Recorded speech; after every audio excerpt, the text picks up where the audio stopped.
Hallo al julle mooi mense, hoe gaan dit vandag met julle almal? Ek hoop dit gaan baie goed met julle. My naam is Olga en welkom by my kanaal. Vandag is dit die 23ste Januarie en ons gaan aangaan met Sarah Young se Jesus luister se daaglikse gewyde. Kom ons kyk wat se vers ons vandag moet lees. Die eerste een is Matteus 28 vers 8, Matteus 28 vers 8 en die tweede een is Romeine 8 vers 38 en 39. Romeine 8 vers 38 en 39 en die laaste een is Johannes 16 vers 22. Johannes 16 vers 22. Kry julle Bybels en ek sien julle aan die ander kant. Ok, nou dat julle julle Bybels het, kom ons lees Matteus 28 vers 8 en hier staan: Hulle het toe haastig van die graf af weggehardloop, bang maar baie bly, en hulle het gehardloop om dit aan die disippels te vertel. En die tweede ene wat ons vandag gaan lees is Romeine 8 vers 38 en 39. En hier so staan: Hiervan is ek oortuig, geen dood of lewe of engele of magte, of teenwoordige of teenkomstige dinge of kragte, of hoogte of diepte of enigiets anders in die skepping kan ons van die liefde van God skei nie. Die liefde wat daar is Christus Jesus ons Here. En die laaste een vir vandag is Johannes 16 vers 22.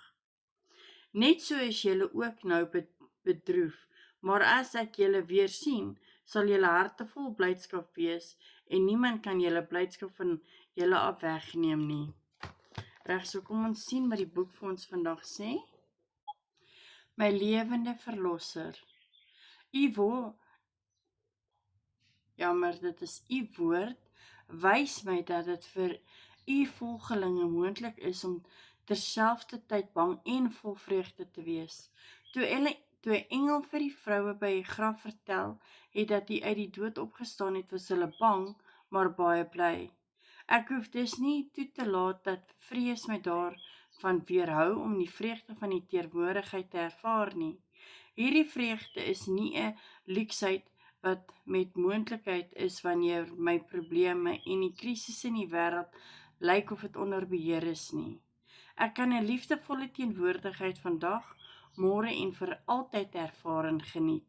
Here, help my om nie toe te gee aan die vreugdelose lewe waarin bekommernisse oor die hede of die toekoms my onderkry nie.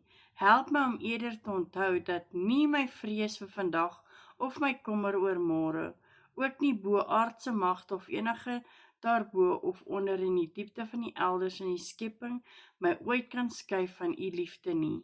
Ek is dankbaar dat ek openlik met u kan praat oor my vrese en my gedagtes en emosies vreeslik met u kan deel. Wanneer ek rustig raak in die teenwoordigheid en my bekommernisse aan u toevertrou, seën my asseblief met die blydskap wat niemand weer van my sal wegneem nie. In die heerlike naam Jesus. Amen. Weereens wil ek vir elkeen van julle sê baie dankie dat julle hier saam met my was. Onthou asseblief om julle thumbs up te los hier op YouTube. En as julle nog nie subscribe het nie, druk asseblief die subscribe knoppie en die klokkie wat julle sal sê wanneer ek 'n daagliks gewyde gelaai het. So dit sal baie waardeer word en help my asseblief my kanaal groei. En almal julle onthou, almal het 'n bietjie liefde en Jesus nodig. Bye bye, sien julle almal môre.